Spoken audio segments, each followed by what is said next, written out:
Do you believe a needle and thread, a piece of silk fabric, can be the most powerful accusation? That silence can sometimes be the most destructive weapon? Hello, everyone. I am Harper Thorne, and today I'm going to tell you a story, unlike any you've ever heard. This is a story about invisible scars, hidden within the most brilliant beauty. I was once a talented fashion designer, the force behind the rising brand Thorne Atelier. My husband is Richard Vance, a powerful real estate magnate. We were the epitome of success. I created dreams with fabric, and he built skyscrapers. Everyone thought we had it all.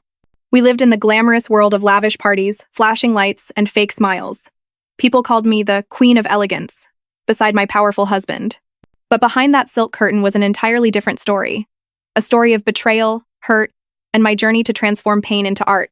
Come with me and discover. That perfect facade was just a shell. Richard didn't just control me behind closed doors.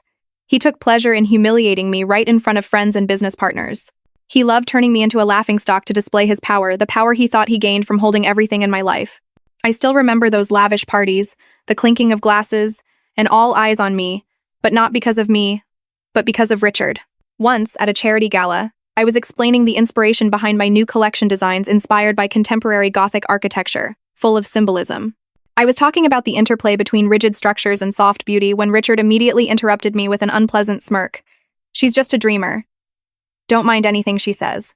She doesn't understand business, the real numbers that matter to us elite. I felt the blood rush to my face but tried to stay calm, clenching my fists. I replied, my voice trying not to tremble. Richard, I think the people here care more about art and beauty than your dry numbers. He scoffed, the kind of laugh I hated with a passion, turned to the curious guests watching us, and said a little louder, oh, you see, she always thinks she's special. Let her dream. Anyway, as long as I'm here, she'll never get lost. His contemptuous gaze was like a knife plunging straight into me, without mercy. I wanted to disappear instantly, to become air, so no one would have to witness this humiliation. After such incidents, I crumbled. The lavish penthouse apartment on the Upper East Side suddenly became a prison. I lost faith in myself, in the career I had painstakingly built. I locked myself in my large studio, looking at hundreds of yards of luxurious silk and rolls of imported lace, feeling empty. The meaning of everything vanished. I couldn't sketch. I couldn't come up with any more ideas. My dream was falling apart. One afternoon, I wearily stepped into the bathroom and looked in the mirror. I saw a woman with dark circles under her eyes, a pale face, a damaged, weak Harper Thorne, almost broken. But just as I was about to give up, I also saw a spark. A tiny, stubborn spark. A spark of rebellion, of a craving for justice. I knew I couldn't let Richard win. From that moment, I decided not to be silent anymore. I wouldn't confront him with words, because I knew Richard would do anything to crush me. I would confront him with my work. I started sketching again. Not the romantic, ethereal designs I usually did, but edgy images, imbued with the pain and confinement I was enduring. Every line was a silent scream. The first dress I called the invisible armor. It was made of transparent, delicate silk organza, seemingly penetrable, but inside I wove thousands of tiny, intricate stitches, forming a dense, almost invisible web. I knew it was an image of captivity, of the invisible chains Richard was binding me with. One morning, Richard walked through the studio and saw a half-finished drawing on my desk. He picked it up, frowning. What is this, Harper? Are you designing Halloween costumes? Or for some horror movie? Your clients will run screaming from this spooky stuff. I smiled faintly, my gaze firm. No, Richard. This is haute couture. You wouldn't understand. You only see the surface. He threw the drawing onto the table disdainfully. I don't understand? I'm the one paying for this studio. Everything you have comes from me. He couldn't see the scars I was weaving. He only saw a piece of fabric, a drawing. He didn't see my heart, my soul being poured into every stitch. And that was his weakness. I started filming short videos of my creative process, posting them on Instagram without any lengthy captions. Just close-up shots, focusing on intricate hand embroidery, bold cuts, and needles interlacing like a labyrinth. I said nothing, letting the images speak for themselves. One day, I received a comment under my video. A simple line that startled me. She's embroidering her pain onto fabric. My heart pounded. Someone had recognized it. Not explicitly, but they felt it. I realized my message had reached some people, those who also felt trapped. I began to research visual language and psychology more deeply to convey my message more effectively, more subtly, without direct revelation. Every stitch, every color choice had meaning. I started using hauntingly contrasting colors. Pristine white silk with black embroidery interwoven like shackles. Deep black fabric subtly revealing shimmering silver patterns like tears or shattered mirror fragments. I called them secrets of the shadow where pain and beauty coexisted. Richard remained utterly complacent. He thought Harper's increasing social media engagement was due to his fame, to the name Richard Vance. He often bragged to his friends, "Harper is lucky to have my sophisticated taste. I taught her how to attract attention, how to turn ordinary fabrics into something valuable." He didn't know that every compliment from him was a knife cutting into the very glamorous facade he was trying to maintain.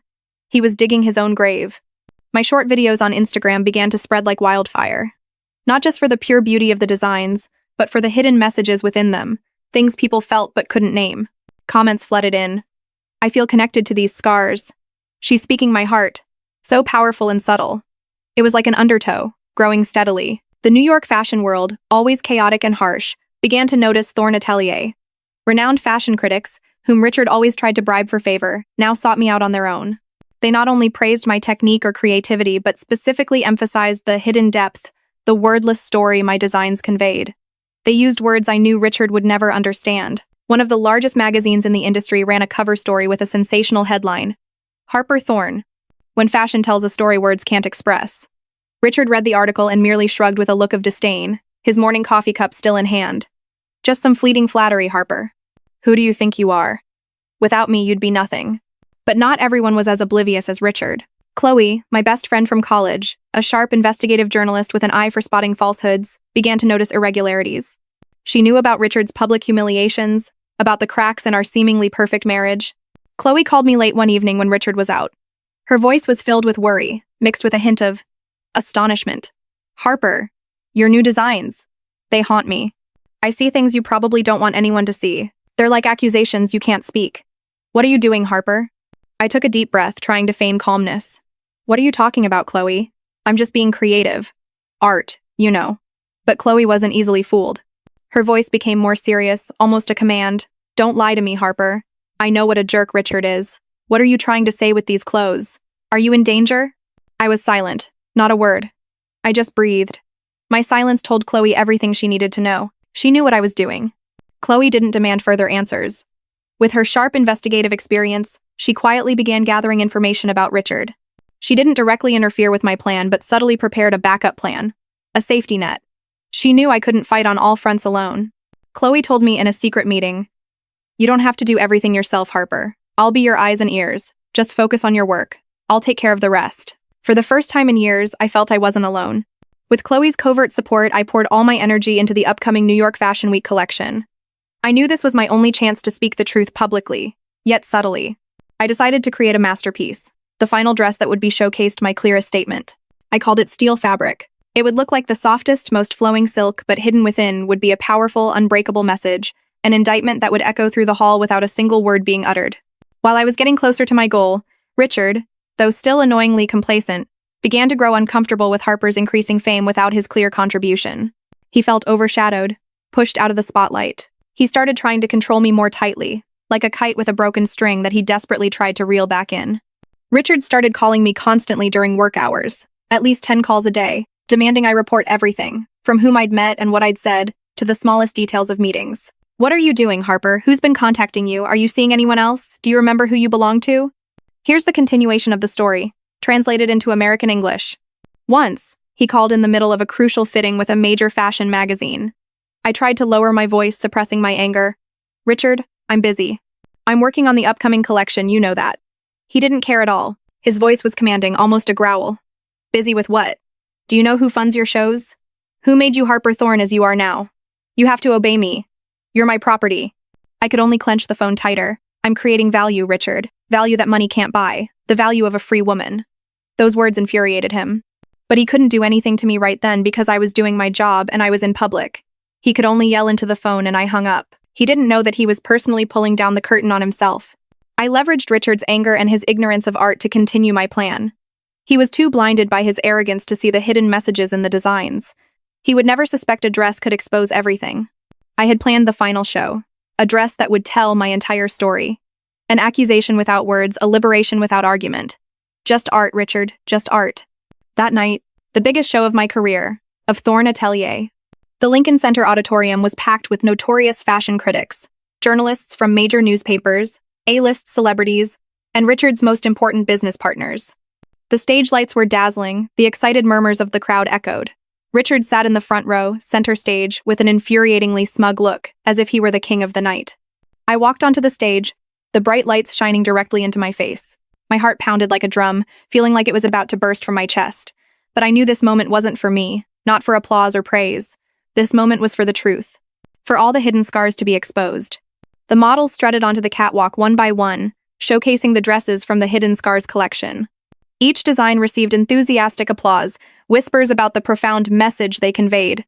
I heard words like moving, haunting, meaningful. Richard just sat there, smirking, thinking it was all his achievement.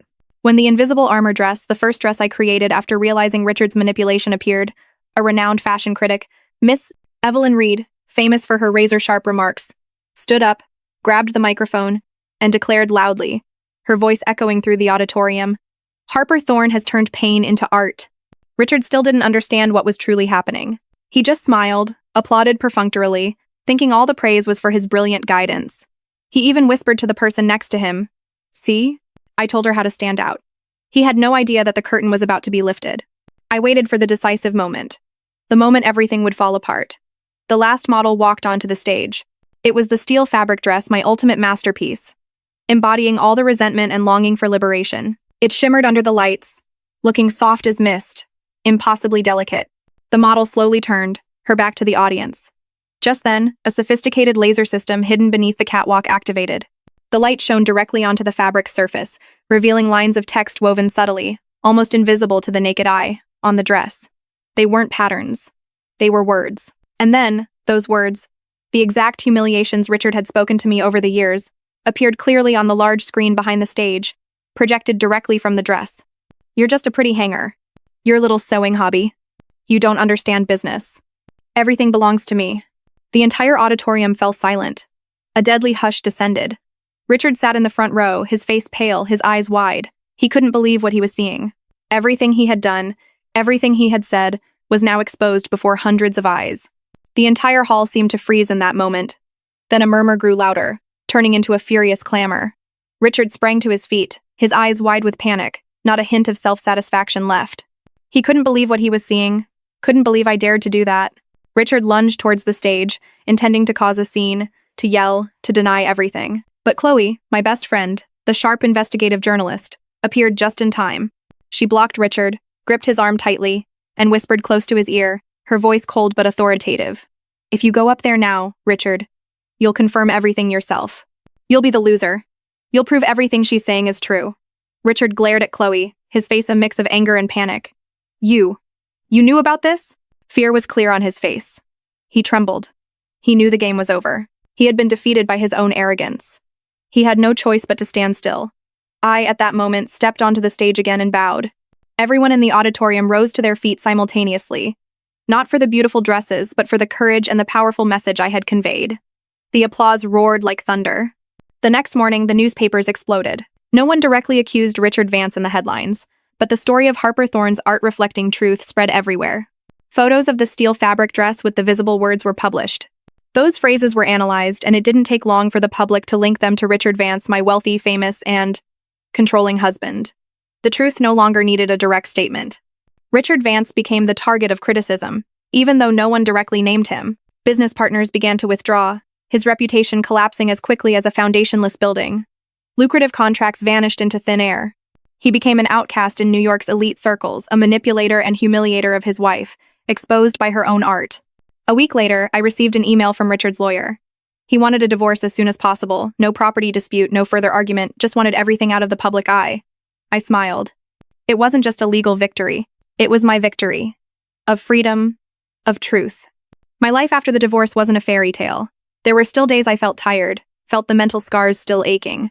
But I focused entirely on Thorne Atelier. My brand now wasn't just about haute couture.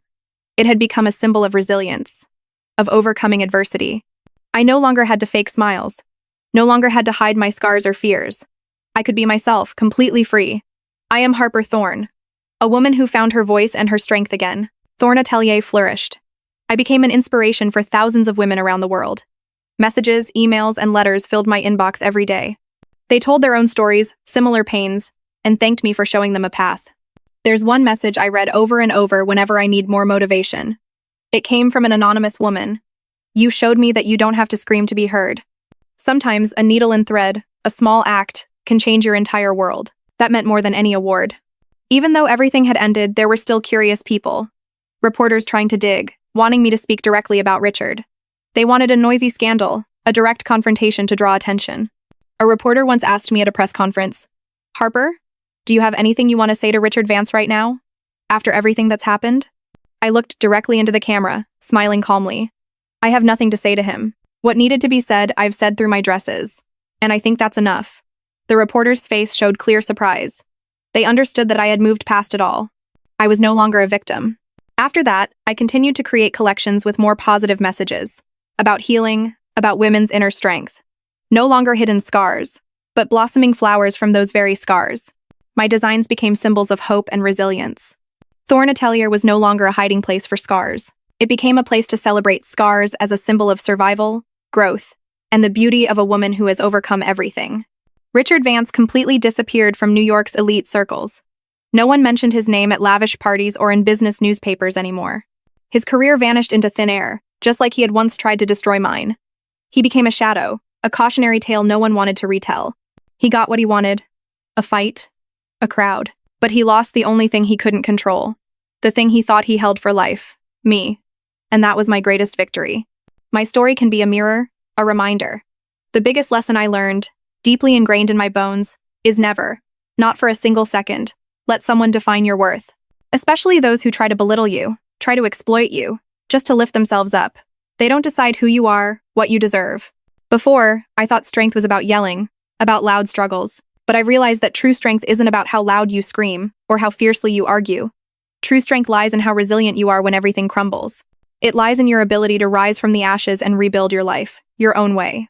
Each of us carries our own scars, whether they are visible physical scars or deeply hidden emotional ones. They could be hurt from a relationship, a career setback, or a harsh word you once received.